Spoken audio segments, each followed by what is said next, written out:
Pagi itu, 11 September 2001 di New York City adalah pagi yang sempurna.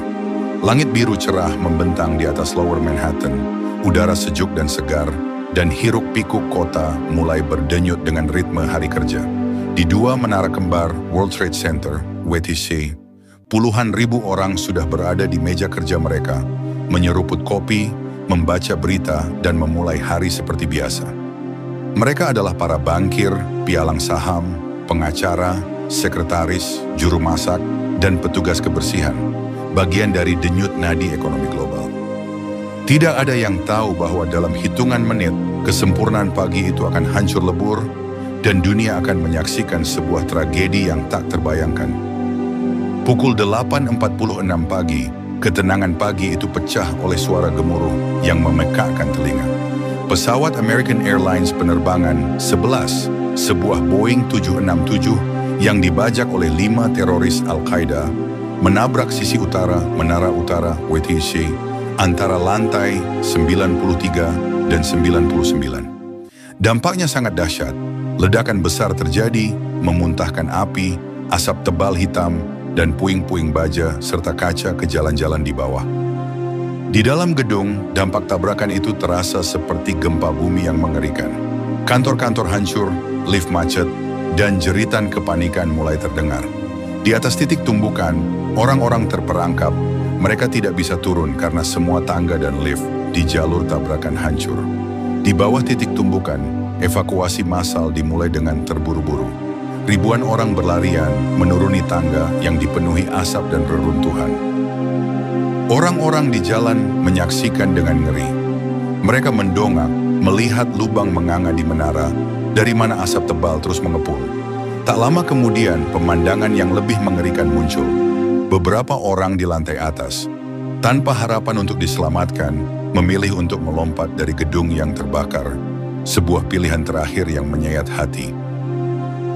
Saat dunia masih mencoba memahami apa yang baru saja terjadi di Menara Utara, hanya 17 menit kemudian, pukul 09.03 pagi, horor itu terulang.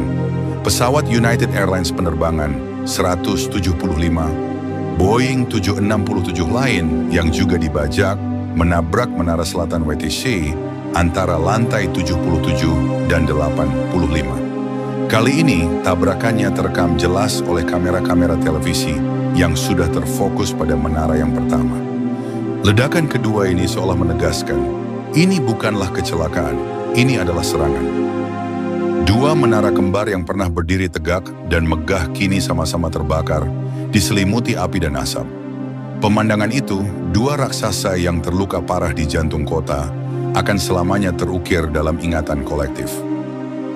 Begitu tabrakan pertama terjadi, ribuan petugas darurat, pemadam kebakaran, polisi, dan para medis bergegas menuju Ground Zero.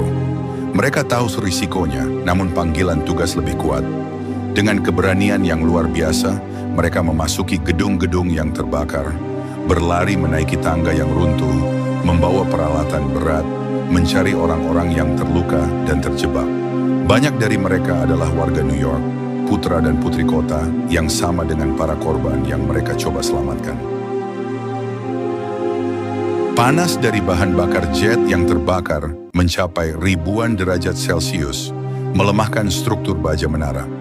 Desain WTC memang dirancang untuk menahan benturan pesawat komersial, tetapi tidak pernah diperhitungkan untuk menahan api yang membakar selama berjam-jam pada intensitas tersebut. Baja mulai melunak, lantai-lantai mulai melengkung dan runtuh.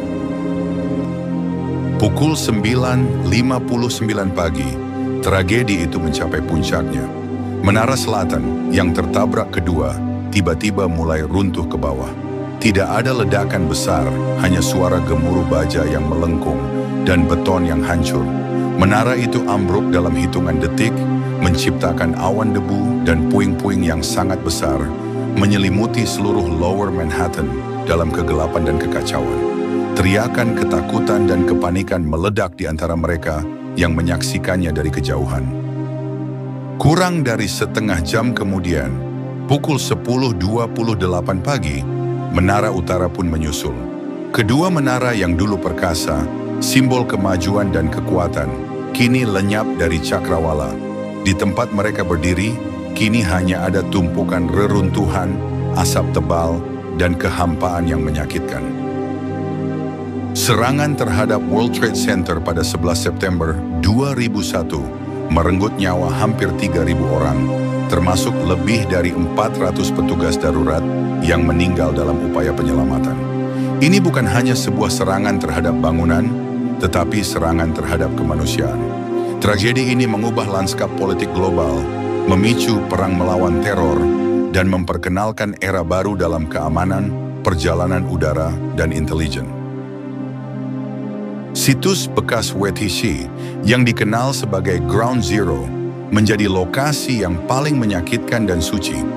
Selama bertahun-tahun, upaya pembersihan dan pemulihan dilakukan. Bau asap, debu, dan kehancuran menutupi sebagian besar Lower Manhattan. Kisah-kisah keberanian, kehilangan, dan kesedihan menyelimuti situs tersebut, dengan banyak keluarga mencari orang yang mereka cintai yang hilang.